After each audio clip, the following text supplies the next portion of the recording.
오늘 우리에게 주시는 하나님의 말씀은 시편 28편 1절로 9절까지의 말씀입니다. 시편 28편 1절로 9절까지의 말씀을 한 절씩 교독하고 마지막 절은 같이 보도록 하겠습니다. 제가 먼저 봅니다.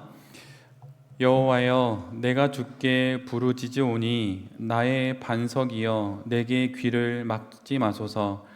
주께서 내게 잠잠하시면 내가 무덤에 내려가는 자와 같을까 하나이다. 내가 주의 지성소를 향하여 나의 손을 들고 주께 부르짖을 때 나의 간구하는 소리를 들으소서. 악인과 악을 행하는 자들과 함께 나를 끌어내지 마옵소서.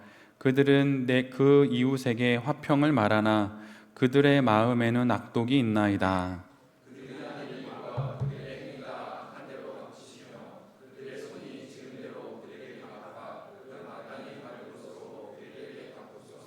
그들은 여호와께서 행하신 일과 손으로 지으신 것을 생각하지 아니하므로 여호와께서 그들을 파괴하고 건설하지 아니하시리로다.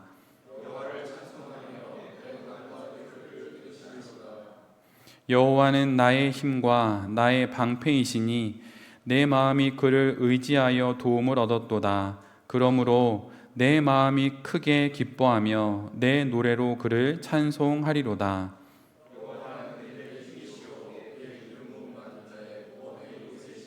함께 봅니다. 주의 백성을 구원하시며 주의 산업에 복을 주시고 또 그들의 목자가 되시어 영원토록 그들을 인도하소서. 아멘. 오늘은 시편 28편의 말씀을 갖고 하나님의 침묵을 경청하는 사업, 하나님의 침묵을 경청하는 사업, 이런 제목으로 함께 하나님 말씀을 나누도록 하겠습니다. 오늘 본문은 다윗의 시입니다. 다윗이 어떤 상황이고 또 어떤 일을 겪고 있는지 알 수는 없지만 지금 다윗이 어려운 가운데 있는 것은 사실인 듯 싶습니다. 시인은 하나님께 그분의 귀 기울여 주심을 간절히 간구합니다. 그가 겪고 있는 위기가 얼마나 컸던지 다윗은 하나님께 크게 부르짖는다고 말합니다. 우리가 잘 알고 있는 찬양의 가사처럼 작은 신음에도 응답하시는 분이 우리 하나님이신데 시인에게는 하나님의 경청해 주심이 보이지 않는 것입니다. 마치 못 들은 채 하시고 귀를 막고 계신 듯 그렇게 여겨지는 것이지요. 그래서 시인은 자신의 온 힘을 다해 크게 외치고 있는 것입니다. 얼마나 더 하나님의 침묵을 견디고 얼마나 더 오래 하나님의 응답을 기다려야 하는지 알 수 없는 노릇입니다. 이에 시인은 지금의 자신의 이 답답한 마음을 이렇게 말합니다. 주께서 내게 잠잠하시면 내가 무덤에 내려가는 자와 같을까 하나이다. 하나님의 부재는 시인에게는 무덤을 직면하는 것과 같은 상황입니다. 사실 저는 목회자로 살아가면서 당연히 여러 예배를 집례하게 되고 그 모든 예배에 정성을 쏟으려고 애를 씁니다. 그러나 특별히 그 어떤 예배보다 더욱더 마음을 기울여 드리는 예배는 다름 아닌 장례 예배입니다. 장례 예배를 집례하다 보면 무덤이 정말 모든 것의 끝이라는 것을 크게 느낍니다. 특별히 믿음이 없는 이의 죽음 앞에서는 더더욱 그렇습니다. 무덤은 더 이상 생명이 없는 곳이고 무덤은 모든 희망이 끝난 자리입니다. 그런데 지금 시인은 하나님의 응답이 없는 상황이 무덤을 마주하고 있는 것과 같다고 고백하고 있습니다. 하나님의 경청하심이 없는 그 상황이 무덤을 마주하고 있는 것과 같다고 그는 기도하고 있습니다. 사실 사업을 경영해 나가다 보면 숨이 턱 막히는 순간을 우리 모두는 만납니다. 아무리 발버둥을 쳐봐도, 아무리 해결책을 찾아봐도 보이지 않는 그럴 때가 우리 모두에게 있죠. 하나님마저 이 사업적인 위기를 벗어날 그분의 응답을 주실 마음이 전혀 없는 것처럼 느껴지는 때가 누구에게나 있습니다. 그럴 때 우리는 어떻게 해야 할까요? 그때 우리는 무엇을 할 수 있는 것입니까?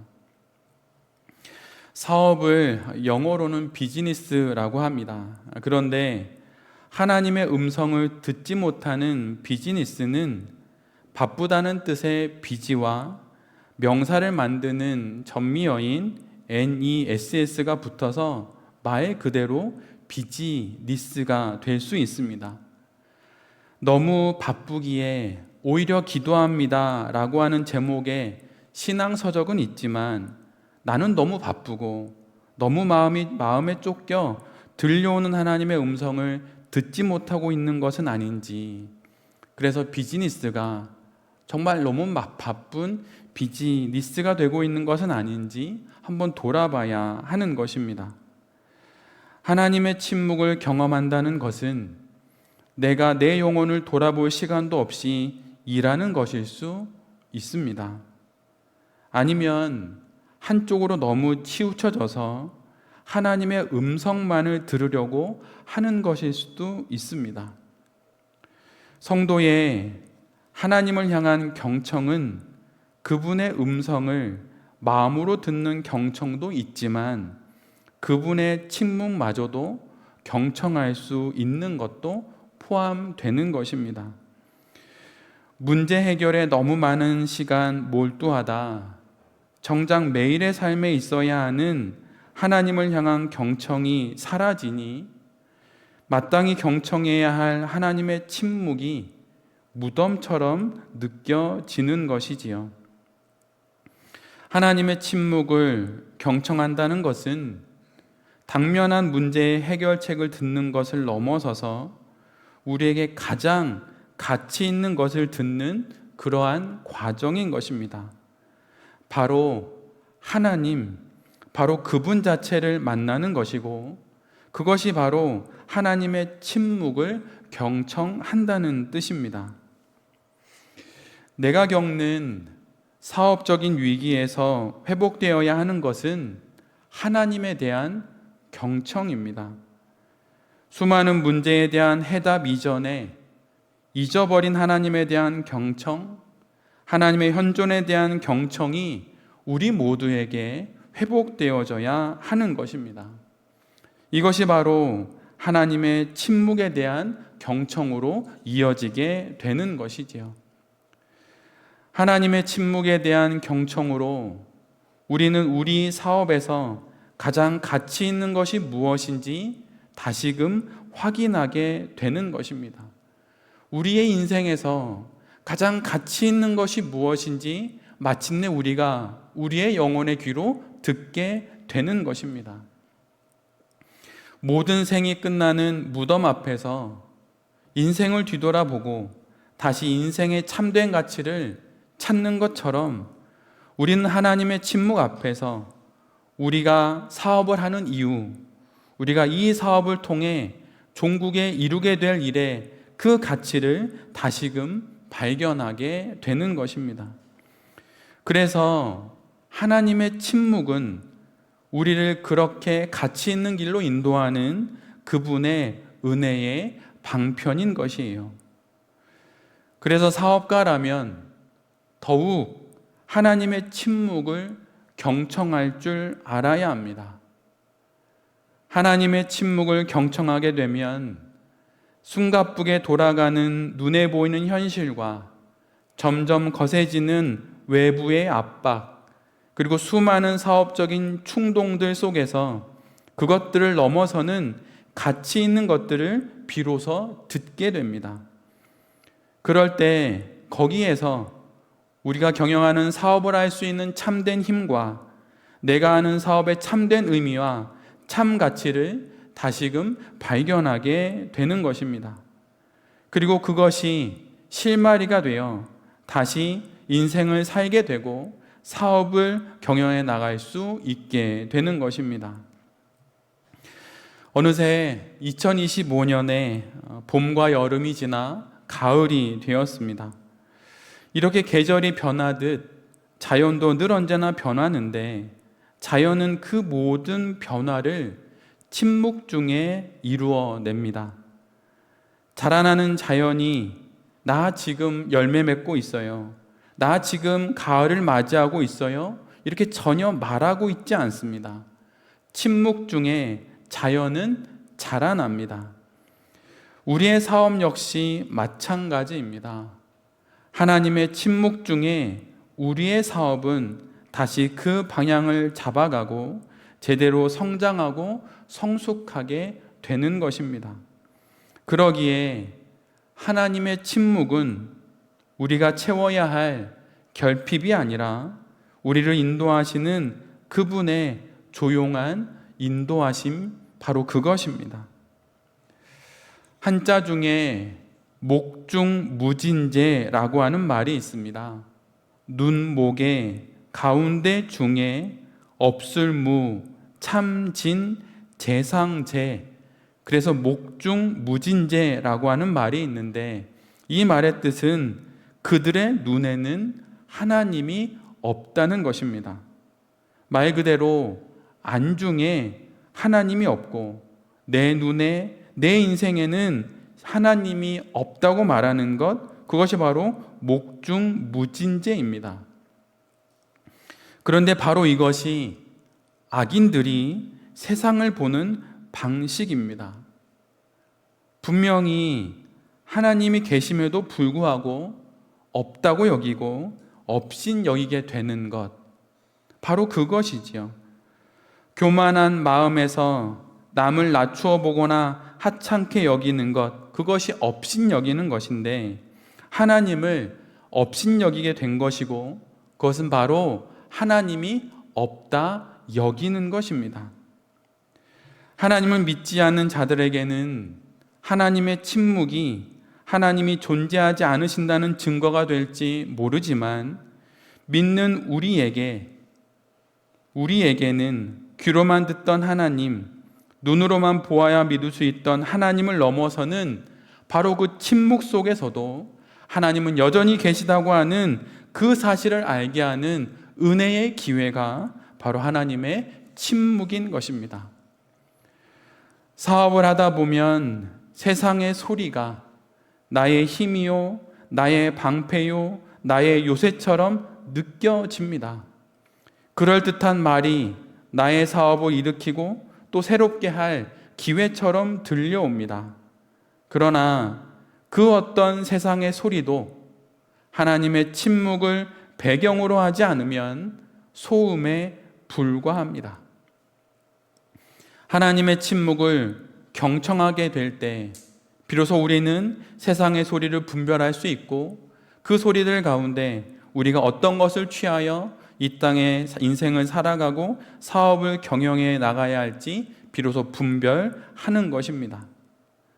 오늘 시인은 하나님의 침묵을 경청하게 되었고 마침내 자신의 힘과 자신의 요새요, 자신의 방패가 무엇인지 오늘의 말씀 가운데 이렇게 고백합니다. 여호와는 나의 힘과 나의 방패이시니 내 마음이 그를 의지하여 도움을 얻었도다. 하나님의 침묵을 경청하게 된 다윗은 자신이 지금 하나님으로부터 버림을 받거나 외면받은 것이 아니라 오히려 힘이 되시고 방패가 되시며 요새가 되시는 그 하나님 앞에 서 있다는 사실을 깊이 깨닫게 된 것입니다. 하나님의 침묵이 마치 자신을 무덤 앞에 세워놓은 것처럼 여겨졌던 다윗이 하나님의 침묵을 경청하게 되니 하나님이 지금 내 앞에 계셔서 나를 요새처럼, 나를 방패처럼 지켜주시고 보호해 주신다는 것을 비로소 깨닫게 된 것입니다. 그래서 그는 오늘 본문의 마지막 이렇게 주님 앞에 고백하며 그의 기도를 마무리 짓습니다. 제가 메시지로 읽어드리면 다음과 같습니다. 하나님은 자기 백성에게 최고의 힘, 택하신 지도자에게 드넓은 은신처가 되십니다. 주님의 백성을 구원하시고 주님 소유된 자들에게 복을 내리소서. 그들을 보살피시고 선한 목자와 같이 그들을 이끌어 주소서. 우리 사업의 최고의 힘은 하나님입니다. 사업적 환경의 곤경과 공공함 가운데 우리가 피할 은신처는 오직 하나님입니다. 그러기에 하나님의 침묵을 두려워하지 마십시오.